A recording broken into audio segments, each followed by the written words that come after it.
طریقہ کار بیان فرمایا ہے کہ یہ دنیا جس کو حاصل کرنے کے لیے جس کے پیچھے ہم نے سب کچھ اپنا لگایا ہوا ہے،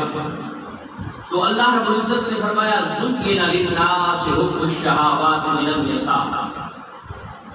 کہ جو اس دنیا کے اندر مگن ہے، زُيِّنَ مزین کر دیا گیا ہے، خوبصورت کر دی گئی ہے، لِلنَّاسِ حُبُّ الشَّهَوَاتِ مِنَ النِّسَاءِ، کہ جس کے اندر دنیا راسخ ہو گئی، اسے خدا یاد نہیں، خدا کے احکام یاد نہیں، اللہ رب العزت کی طرف سے مقرر کردہ حدود یاد نہیں، اور وہ اپنی دنیا پہ آنے کا مقصد بھول گیا۔ تو فرمایا پھر دنیا کس طرح ہے؟ فرمایا زُيِّنَ لِلنَّاسِ حُبُّ الشَّهَوَاتِ مِنَ النِّسَاءِ، کہ پھر ایسے بننے کے لیے دنیا مزین کر دی جاتی ہے، خوبصورت بنا دی جاتی ہے۔ حُبُّ الشَّهَوَاتِ مِنَ النِّسَاءِ، عورتوں کے ساتھ شہوت کرنے کے اعتبار سے، کہ جس نے دنیا کو ہی مقصد بنا دیا۔ آج ہمارے لوگ کہتے ہیں نا بھئی یہ جہان جو ہے یہ بہتر ہونا چاہیے، اگلا جہان کس نے دیکھا ہے؟ حالانکہ ہم اس جہان کے لیے نہیں آئے ہیں۔ بارہا مرتبہ قرآن ہمیں جھنجھوڑتا ہے، بارہا مرتبہ ہمیں قرآن یہ سمجھاتا ہے، بارہا مرتبہ ہمارے بازو سے پکڑ کے ہمیں سمجھاتا ہے کہ اے انسان، تیرا مقصد یہ دنیا نہیں ہے، تیرا مقصد اس دنیا کی رنگینیوں کے اندر گم ہونا نہیں ہے، تیرا مقصد اس دنیا کے اندر اپنے آپ کو ضائع کرنا نہیں ہے، تیرا مقصد اس دنیا کے اندر عورتوں کی محبت نہیں ہے، تیرا مقصد اس دنیا کے اندر عورتوں سے شہوت پورا کرنا نہیں ہے۔ فرمایا نہیں، اگر کوئی اس دنیا میں مگن ہو گیا، اپنے آنے کا مقصد بھول گیا، اپنے آپ کو ضائع کر بیٹھا ہے، اس کے دل کے اندر دنیا راسخ ہو چکی ہے، پھر فرمایا ہم بھی دنیا جو دنیا مانگتا ہے، زُيِّنَ لِلنَّاسِ حُبُّ الشَّهَوَاتِ مِنَ النِّسَاءِ وَالْبَنِينَ وَالْقَنَاطِيرِ الْمُقَنطَرَةِ مِنَ الذَّهَبِ وَالْفِضَّةِ، فرمایا ہم دنیا اس کے لیے اس طرح مزین کرتے ہیں، عورتوں کی محبت اس کے دل کے اندر، اولاد کی محبت اس کے دل کے اندر، یہ جو سونے چاندی کے سکے ہیں ان کی محبت اس کے دل کے اندر، یہ دنیا اس کے اندر اب راسخ ہو چکی ہے۔ ظاہری اعتبار سے وہ نماز پڑھتا ہے لیکن سکون نہیں ملتا، روزہ رکھتا ہے لیکن سکون نہیں ملتا، حج کرنے کے لیے جاتا ہے لیکن سکون نہیں ملتا، ارے یہ قربانی کرتا ہے اس کا سکون اسے میسر نہیں آتا، کیونکہ وہ روح اس کے اندر ہونی تھی وہ روح مردہ ہو گئی ہے۔ ظاہری طور پہ وہ سن رہا ہے، ظاہری طور پہ وہ گفتگو کر رہا ہے، ظاہری طور پہ وہ اپنے ہاتھوں سے کوئی چیز کو پکڑ رہا ہے، ظاہری طور پہ ہر وہ کام جو دنیا کے اندر ایک زندہ انسان کرتا ہے وہ کر رہا ہے، اس کے باوجود قرآن کی روح یہ کہتی ہے کہ اس کی اپنی اثر روح مردہ ہو چکی ہے۔ کیوں مردہ؟ کہ وہ تو دنیاوی محبت کے اندر مگن ہو گیا، اس نے سمجھا بس یہی کائنات ہے، اس نے سمجھا یہی کائنات کی رنگینیاں ہے، اس نے سمجھا یہی دنیاوی عورتیں ہیں، اس نے سمجھا سب کچھ یہ اولاد ہے، اس نے سمجھا سب کچھ یہ دنیا کا مال و متاع ہے، اس نے سمجھا دنیا کا یہ جو سونا چاندی ہے یہ ہی سب کچھ ہے۔ فرمایا کس نے یہ سمجھا، پھر ہم کیا کرتے ہیں، ہم بھی اس کے لیے مزین کر دیتے ہیں۔ اس لیے تو اب تھوڑا سا اس موقع پہ آئیے، قرآن میں فرمایا لن ینال اللہ لحومها ولا دماؤها ولکن ینالہ التقوی۔ آج ہم نے اپنی استعداد کے مطابق بہترین جانور خریدا، ہمارا مقصد کیا؟ اگر ہمارے مقصد کے ذہن کے دل کے کسی گوشے کے اندر کسی کھانے کے اندر یہ بات ہے کہ آج ہم بہترین گوشت کھائیں گے، مقصد گوشت کھانا ہے، تو اس قربانی کا کوئی ثواب نہیں، بلکہ فقہاء کرام فرماتے ہیں کہ یہ جو 7 حصے کیے جاتے ہیں ان 7 میں سے 6 کا مقصد تو اللہ کی رضا ہے، لیکن ان میں سے ایک بندہ جس کا مقصد اللہ کی رضا نہیں صرف گوشت کھانا ہے، فرمایا فقہاء فرماتے ہیں 7 میں سے کسی ایک کی قربانی نہیں۔ اس لیے تو یہ جو حصوں والی قربانی ہے اس کے مسائل بڑے مشکل ہوتے ہیں، لوگ تو سمجھتے ہیں کہ حصہ کم آتا ہے، خیر کوئی بات نہیں، اس میں بڑا انشور کرنا پڑتا ہے، کہ ہر ایک کی یہ جو کمائی ہے یہ بھی حلال کی ہو، ہر ایک کی نیت بھی خالص اللہ کی ہو، ہر ایک کا مقصد بھی مولا کی رضا ہو۔ فرمایا لن ینال اللہ لحومھا، اللہ کے ہاں تمہارا گوشت نہیں پہنچتا، یہ گوشت ہم ذبح کرتے ہیں، اس کو اپنی استطاعت کے مطابق غریبوں میں تقسیم کرتے ہیں، استطاعت کے مطابق اسے کھا کے اپنے پیٹوں کے اندر پہنچا دیتے ہیں، پھر اسے ختم کر دیتے ہیں۔ فرمایا کہ اللہ کے ہاں تو نہیں پہنچا، ولا دماؤھا، اور جہاں تمہارا خون پہنچتا ہے، یہ خون کو ہم نے ذبح کیا اور وہ زمین میں چلا گیا اور جو اس کے رگوں کے اندر خشک ہو گیا وہ ہمارے لیے حرام قرار دی گیا۔ اب دونوں چیزیں، ایک گوشت ہے دوسرا خون ہے، یہ دونوں اللہ کی بارگاہ میں نہیں پہنچے، لیکن ایک چیز پہنچی ہے۔ وہ کون سی چیز پہنچی ہے؟ اب دیکھیے کہ دنیا اس کے اندر سے نکلی ہوئی ہوگی، دنیا اس کے اندر راسخ نہیں ہوگی تو وہ چیز اس کے اندر ہوگی۔ اگر دنیا راسخ ہے، دنیا اس کے اندر بیٹھی ہوئی ہے، اس کا مقصد دنیا والوں کو خوش کرتا ہے، وہ لوگوں کو کہتا ہے میں نے بڑا جانور خریدا ہے، لوگوں کے سامنے تکبرانہ انداز میں کہتا ہے میں نے اتنا خرچہ کیا ہے، لوگوں کے سامنے اتراتا ہے، فخر کرتا ہے، غرور کرتا ہے کہ یہ میرا جانور ہے۔ اب وہ جو روح تھی وہ ختم ہو گئی ہے۔ اگلی بات قرآن کہتا ہے روح کیا ہے، جس کے لیے ہم نے قربانیاں کی ہے۔ اور دیکھیے مولا نے تو امت مصطفیٰ پہ یہ کرم کیا ہے کہ پردہ رکھا ہوا ہے، ورنہ جس طرح باقی امتوں کے اندر یہ قربانی کا کنسپٹ تھا، باقی امتوں کے اندر قربانی کرنے کا طریقہ کار جو تھا، ذبح کیا جاتا، گوشت بنا کے رکھ دیا جاتا، اللہ کی طرف سے اگر آگ آ کے اسے جلا کے راکھ کر دیتی تو سمجھا جاتا اس کی قبول ہے، اور اگر راکھ نہیں ہوتا، اللہ کی طرف سے آگ آ کے اسے ختم نہیں کرتی تو سارے لوگوں کو پتا چل جاتا کہ یار اس کے مال کے اندر کوئی فرق ہے، اس کی نیت کے اندر کوئی فرق ہے، اس کے خلوص کے اندر کوئی فرق ہے، کہ اس کی قربانی مالک کی بارگاہ میں قبول نہیں ہوئی۔ ارے مصطفیٰ کے غلاموں، اے میرے نبی کے عاشقوں، یہ مولا نے تم پہ کرم کیا ہے، تم جس انداز میں بھی کرو مولا اس دنیا کے سامنے تمہیں رسوا نہیں کرتا۔ یار بولو نا کہ دنیا والوں کے سامنے تمہیں رسوا نہیں کرتا، جیسا بھی ہے، چاہے دکھلاوے کی ہو، چاہے حلال پیسوں سے بھی نہ ہو، یہ معاملہ اس نے کل بروز حشر پہ چھوڑ دیا ہے۔ یہاں دنیا والوں کے سامنے تمہیں رسوا نہیں کرتا، لیکن روح ختم ہو جاتی ہے۔ اور روح کیا ہے؟ یہی قرآن کہتا ہے لن ینال اللہ لحومھا ولا دماؤھا، نہ خون پہنچا نہ گوشت پہنچا، مولا تیری بارگاہ میں پہنچی کیا چیز ہے؟ فرمایا ولکن ینالہ التقویٰ، یہ جو تمہارے دل کی کیفیت ہے، یہ جو تمہارے دل کی نیت ہے، یہ جو تمہارے دل کے سوچ ہے، یہ جو تمہارے دل کے اندر بیٹھا ہوا وہ انسان ہے کہ اس کی رضا یہ ہے مولا تو راضی ہو جا، میں اس لیے تو یہ جانور قربان کر رہا ہوں۔ فرمایا نہ تیرا مال یہ تیرا خون پہنچا ہے نہ گوشت پہنچا ہے، ہمیں تو تیرے دل کی کیفیت پہنچی ہے۔ اگر دل کی کیفیت ہماری رضا ہے تو خود کھا، تیرے گھر والے کھائیں، تیرے رشتہ دار کھائیں، تیرے محلے دار کھائیں، تب بھی ہم ثواب تمہیں عطا فرمائیں گے۔ آؤ گے تم، مزے اڑاؤ گے تم، لیکن کیفیت کو یہ برقرار رکھنا ہے۔ اب کیفیت برقرار کس طرح ہوگی؟ میں نے جو آیت پڑھی ہے وہ آیت کیا ہے؟ زُيِّنَ لِلنَّاسِ حُبُّ الشَّهَوَاتِ مِنَ النِّسَاءِ وَالْبَنِينَ وَالْقَنَاطِيرِ الْمُقَنطَرَةِ مِنَ الذَّهَبِ وَالْفِضَّةِ وَالْخَيْلِ الْمُسَوَّمَةِ وَالْأَنْعَامِ وَالْحَرْثِ، کہ جو دنیا میں راسخ ہو گیا اب اسے وہ کیفیت ہی بھول گیا، وہ للہیت ہی بھول گیا، وہ خلوص نیت ہی بھول گیا، کیونکہ اب تو دنیا اس کے دل میں بیٹھی ہے، وہ کیفیت کو اندر داخل ہی نہیں ہونے دیتی۔ ابھی تو دل کے اندر عورتوں کی محبت ہے، دل کے اندر اولاد کی محبت ہے، دل کے اندر یہ سونے چاندی کی محبت ہے، دل کے اندر گھوڑوں کی محبت ہے، دل کے اندر یہ جانوروں کی محبت ہے، دل کے اندر کھیتی باڑی کی محبت ہے، اللہ کی محبت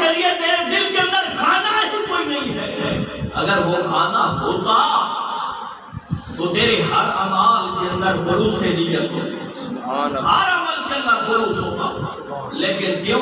اب دل جو بڑا بیٹھا ہے اس میں ایسی کوئی کیفیت، میں ان چیزوں سے یاد رکھیے قرآن حدیث کے اندر ان چیزوں سے ان کو اختیار کرنے سے منع نہیں کیا گیا، صرف ان کی محبت کو دل میں بٹھانے سے منع کیا گیا۔ تمہارے دل کے اندر یہ چیزیں نہ بیٹھے، ویسے تم رکھو، مالداری کرو، نکاح کرو، تمہاری اولادیں زیادہ ہوں، اس سے کوئی فرق نہیں پڑتا، لیکن اس اولاد کی محبت، یہ بیویوں کی محبت تمہیں اگر سجدے سے روکتی ہے تو پھر دیکھنا تمہارے دل کے اندر دنیا آ گئی ہے۔ یہ دنیا ہے جو تمہیں اللہ کی رضا کی خاطر کام نہیں کرنے دیتی۔ آج میں اور آپ سجدے تو کرتے ہیں، عیدیں بھی پڑھتے ہیں، عید قربانیاں بھی کرتے ہیں، روزہ بھی اپنی توفیق کے مطابق کرتے ہیں، ہر اچھا عمل کرتے ہیں، اس کے باوجود ہماری کیفیت تبدیل نہیں ہوتی۔ یہ بہت بڑا ایک سوال ہوتا ہے کہ یار سب کچھ کرنے کے باوجود سچویشن تبدیل نہیں ہوتی، سب کچھ کرنے کے باوجود دل کے اندر جو لذت، جو کیفیت، جو سرور، جو مزہ رب کی عطا کا ہونا تھا وہ نہیں ملتا۔ تو اس کی ایک ہی وجہ ہے کہ دل ابھی رب کے عشق کے لیے خالی نہیں ہوا،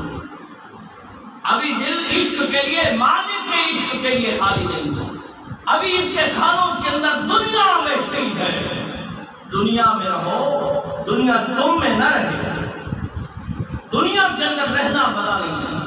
عورتوں کے ساتھ نکاح کرنا منع نہیں ہے، بلکہ ہمارا قرآن، ہماری حدیث یہ بتاتی ہے کہ ان کے ساتھ حسن سلوک کرو، بلکہ زیادہ عورتوں سے نکاح کرنا یہ ہمارا دین ہمیں سکھاتا ہے۔ ہمارا معاشرہ جو کیونکہ یہ ہندو مذہب کا ڈسا ہوا ہے، یہاں تو کوئی دوسری شادی کر لے تو لوگ اسے اچھوت سمجھتے ہیں، لوگ اسے برا سمجھتے ہیں، حالانکہ ہمارے دین کے اندر ہے، میرے مصطفیٰ کی حدیث ہے، بخاری کی حدیث ہے، قرآن کے بعد اگر کسی کتاب کا مقام ہے تو وہ بخاری ہے، بخاری کے اندر ہے، میرے مصطفیٰ نے فرمایا تم میں سے زیادہ فضیلت والا وہ شخص ہے جس کی ازواج زیادہ ہے۔ یہاں یہ کمپیئر کرنا ہے کہ یہ جو حکم الشہوات من النساء کا لفظ ہے کیا اس حدیث سے ٹکرا تو نہیں رہا؟ نہیں، ہمارا دین زیادہ نکاح کرنے کی ترغیب بھی دیتا ہے، لیکن یہ کہتا ہے کہ کہیں یہ عورتوں کی محبت تمہیں اللہ کے راستے نہ روکے، اللہ کے راستے نہ روکے۔ اور زیادہ اولاد، نبی کریم علیہ السلام نے فرمایا لوگوں ایسے خاندان کے اندر شادیاں کرو کہ جس خاندان کی عورتیں زیادہ بچے دیتی ہیں، کیوں کہ جب میری امت زیادہ ہوگی تو کل بروز حشر میں اس زیادہ امت میں باقی انبیاء کے سامنے فخر کروں گا۔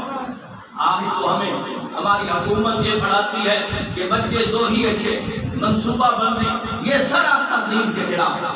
وہ طریقہ کار ضرور ہے، یہ نہیں ہے کہ نہیں، دین بھی کئی جگہوں پہ ہمیں لچک دیتا ہے، دین بھی ہمیں سکھاتا ہے، لیکن بس اس وجہ سے بچے پیدا نہ کرتا کہ یار میں نے کھلاؤں گا کہاں سے، میں نے پہناؤں گا کہاں سے، میں نے رکھوں گا کہاں۔ نہیں میرے بھائی، رزق کا مالک اللہ ہے، رازق دینے والی ذات اللہ ہے، اور مالک کریم یہ سب کچھ رزق کے بارے میں کبھی پریشان نہیں ہوں۔ اس لیے تو فرمایا ایسی عورتوں کے اندر، اور والقناطیر المقنطرۃ من الذهب والفضة، یہ سونا اور چاندی بھی برا نہیں ہے اگر اس میں سے اللہ کا حق نکالا جا رہا ہے، اس میں سے اللہ کا حق نکالا جا رہا ہے تو یہ برا نہیں ہے۔ برا اس وقت ہوتا ہے کہ جب یہ تمہارے دل کے اندر بیٹھ گیا، اس میں نقصان آیا تو دل خون کیا سے ہو رہا ہے، مجھے اتنا نقصان آ گیا، یا دل کے اندر یہ اتنا بیٹھ گیا ہے کہ اللہ کا حق نکالنا بھی آپ اس سے بھول گئے۔ یہ کھیتی باڑیاں، یہ چوپائے ہمیں یہ پریشان کیوں کرتے ہیں؟ یعنی یہ سب کچھ ہونے کے باوجود ہمارے دل کے اندر ایک خیال بیٹھ گیا کہ ہم غریب ہیں، غربت کا لفظ ہمارے ذہنوں سے نہیں نکلتا۔ کبھی صحابہ کی ہسٹری تو پڑھی ہے، میرے خیال میں آج کا سب سے زیادہ غریب اور صحابہ کے دور کا سب سے بڑا امیر، یہ دونوں آپس میں برابر ہوں۔ اس کے باوجود جب بھی کوئی چیز تقسیم کرنی ہو، ہمیں چاہیے تو یہ کہ ہمارے اندر یہ جذبہ ہونا چاہیے کہ کوئی چیز اگر دینے والا آیا ہے تو اسے بتایا جائے مجھ سے زیادہ فلاں بندہ حقدار ہے، اس کے بعد جائے تو وہ کہے مجھ سے زیادہ فلاں بندہ حقدار ہے۔ صحابہ کے دور کو پڑھیے، اگر ایک بکری کی شری بھی ہوتی نا، وہ ایک کو دیتا، دوسرا سمجھتا یار مجھ سے زیادہ یہ حقدار ہے، وہ دوسرے کو دیتا، دوسرا سمجھتا یار مجھ سے زیادہ وہ حقدار ہے، وہ اس کو دے دیتا، یہ پھر کے پھر اسی پہلے بندے کے پاس آ جاتی تھی۔ یہ ایثار کا جذبہ تھا،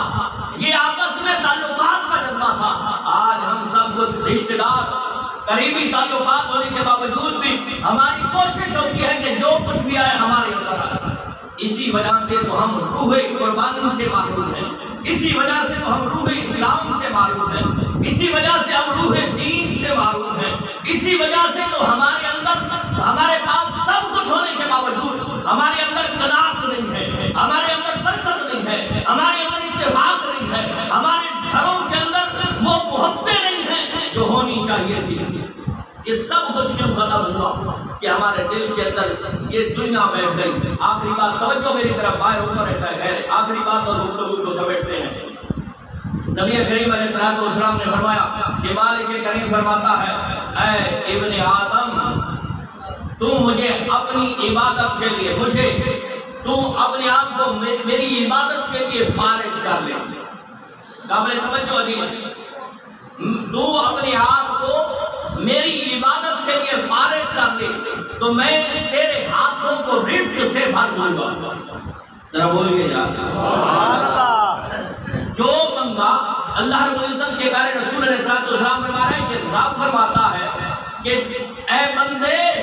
اے ابن آدم، تو اپنے آپ کو میری عبادت کے لیے فارغ کر لے تو یہ جو تیرے ہاتھ ہیں، ہم یہ ساری مصروفیت کیوں بنائے پھرتے ہیں کہ یار رزق آئے،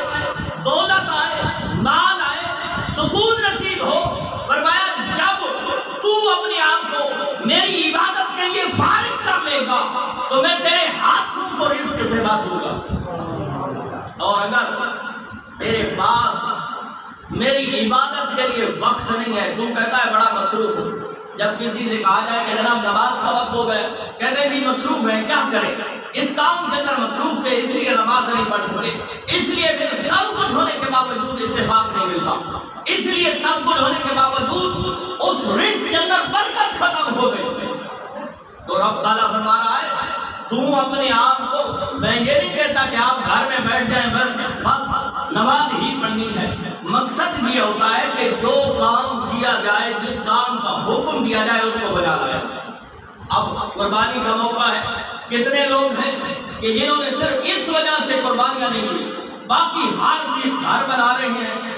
کمرے بنا رہے ہیں، اپنی ہر چیز خرید رہے ہیں، لیکن قربانی کا جب موقع آتا ہے کیا کریں گے؟ غربت۔ بھئی غربت صرف قربانی کے وقت ہی تمہیں یاد آتی ہے؟ میں نے کئی لوگوں کو غیر ضروری کام کرتے ہوئے دیکھا ہے اور اس میں ہزاروں خرچ کرتے ہوئے دیکھا ہے، لیکن جب قربانی کا موقع آتا ہے غربت انہیں سامنے آ جاتی ہے۔ کبھی اپنے اس گریبان کے اندر تو جھانکے کہ جب آپ غیر ضروری وہ فعل وہ کام کر رہے تھے اس وقت آپ کو غربت یاد نہیں آئی؟ یہ غربت اس وقت ہی تمہیں یاد آئی ہے کہ جب تمہیں نظر آ رہا ہے کہ اللہ کی راہ میں دینا ہے۔ کبھی یہ سوچئے تو صحیح، یہ شیطان کا فریب نہیں ہے تو کیا ہے؟ ہم ہر کام کرتے ہیں لیکن جب بھی نیکی کے کام کے اندر آتے ہیں تو شیطان ہمیں فریب دیتا ہے، تو غریب آدمی ہے، تو یتیم آدمی ہے، تیرے پاس کیا ہے، تو کیا کرتا ہے؟ پھر دل کے اندر خیال بیٹھ گیا، اور بعض بندوں کا تو اتنا خیال ہوتا ہے اللہ معافی دے، میں برا گمان نہیں کرتا، لیکن اکثریت یہ باتیں سننے میں آتی ہیں، لوگ کہتے ہیں یار قربانی نہ کرنے والے کو تو زیادہ گوشت مل جاتا ہے۔ بھائی ہمارا مقصد گوشت نہیں ہے، یہ چیزیں ہمارے اندر سے کیوں نہیں نکلتی کہ ہمارا مقصد گوشت ہے؟ نہیں، ہمارا مقصد اللہ کی رضا ہے، اللہ کی رضا ہے۔ ویسے تو ہم روزانہ ذبح کر رہے ہوتے، توفیق الہی سے ہم گوشت کھا رہے ہوتے، لیکن اس چھری چلانے سے جو مولا خوش ہوتا ہے، میرے مصطفیٰ فرماتے ہیں کہ جانور کے گلے پہ جب چھری چلتی ہے، چلنے کے وقت جب اس کا گلا کی رگ کٹتی ہے، اس سے خون نکلتا ہے، وہ خون کا قطرہ ابھی زمین پہ نہیں پڑتا، اللہ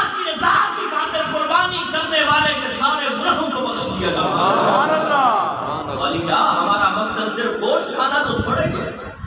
یہ تو آپ کو ویسے ہی ملے گا، صرف رضائے خدا کو سامنے رکھیے گا۔ میری یہ چند گزارشات کبھی علیحدگی میں بیٹھ کے سوچیے گا۔ میں کہتا ہوں، میں نے ایک صاحب سے کہا تھا، میں اکثر میرے علماء مولویوں سے گزارش ہوتی ہے کہ آپ قربانی کیا کریں۔ اللہ تعالیٰ، میں نے 2-3 مولویوں سے یہ گزارش کی ہے اور انہوں نے شروع کر دیا، 2-4 سال ہو گئے، تو میں نے ان سے کہا جناب بتائیے، وہ کہتے ہیں اللہ کی رضا کی خاطر جب سے شروع کی ہے مولا کی قسم اسی دن سے مولا توفیق ہی دیتا آ رہا ہے۔ پہلے کئی عرصہ سے ہم نہیں کر رہے تھے کہ جی کچھ نہیں ہے، توفیق ہی نہیں ہے، لیکن جس دن سے ہم نے شروع کیا ہے مولا نے توفیق دینی شروع کر، اس لیے تو فرمایا نا انا عند ظن عبدی بی، کہ میرے ساتھ اللہ فرماتا ہے میرے ساتھ میرا بندہ جیسا گمان رکھتا ہے میں ویسا ہو جاتا ہوں۔ مالک اللہ رب العزت ہم سب کی یہ قربانیاں اپنی پاک بارگاہ کے اندر شرف قبولیت عطا فرمائے۔ اللہ رب العزت اگر کوئی بندہ واقعتاً غربت کی وجہ سے نہیں کر سکا تو ہم نے اس کو اس موقع پہ یاد رکھنا۔ یہ نہیں کہ آپ کہیں گے جی مولانا صاحب نے تو یہ کہہ دیا ہے کہ بھئی اس نے کیوں نہیں کی تو لہذا ہم نے دیتے بھی نہیں ہیں، وہ اس کا اپنا فعل ہے، واقعتاً ہو بھی سکتا ہے غربت، لازم نہیں، لیکن آپ نے ان کو اس معاملات پہ اس موقع پہ یاد رکھنا ہے۔ اس جگہ پہ انسان کا ایک امتحان ہوتا ہے کہ اس نے اپنے رشتہ داروں کو کتنا یاد رکھا ہے، غرباء کو کتنا یاد رکھا ہے، یہ مساکین کو کتنا یاد رکھا ہے۔ 3 حصے کرنا یہ مستحسن عمل ہے۔ کوئی جس کی فیملی بڑی ہے یا ویسے بھی وہ اپنے گھر کے لیے رکھ لیتا ہے، شرعاً جائز ہے۔ یہ کوئی نہیں ہے کہ 3 حصے کرو گے تو تب ہی قربانی ہوگی۔ ہاں آپ حضرات جو حصوں والی قربانی کرتے ہیں ان کے لیے لازم ہے کہ ہر شے کو وزن کے ساتھ تقسیم کیا جائے، اندازہ نہ لگایا جائے۔ بعض فقہاء نے بڑی شدت کے فتوے دیے ہیں، وہ کہتے ہیں جو اندازہ تقسیم کرتے ہیں ان میں سے کسی ایک کی قربانی نہیں ہوگی۔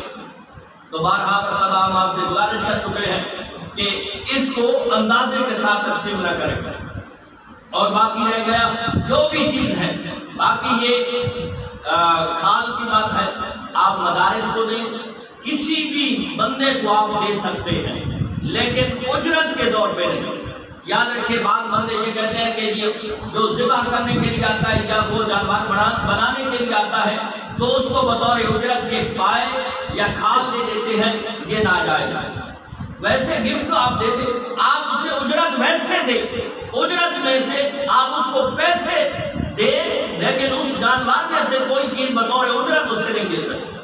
ویسے آپ کو اللہ توفیق دے، آپ اسے ذبح کرنے کا یا بنانے کا پیسہ دے دیتے ہیں، اس کے بعد بطور گفٹ کے تحفہ کے وہ سارا اٹھا کے دے دیتے۔ اسلام اس سے منع نہیں کرتا، لیکن اسلام کہتا ہے کہ یہ تو اللہ کی رضا کی خاطر تم نے قربانی کی ہے، پھر اس میں کاروبار نہ بناؤ کہ تم کھال بطور اجرت کے دے دو یا پائے بطور اجرت کے دے دو، یا کہو کہ جناب میں اتنا گوشت بھی تمہیں ساتھ دوں گا، یہ اجرت نہیں دے۔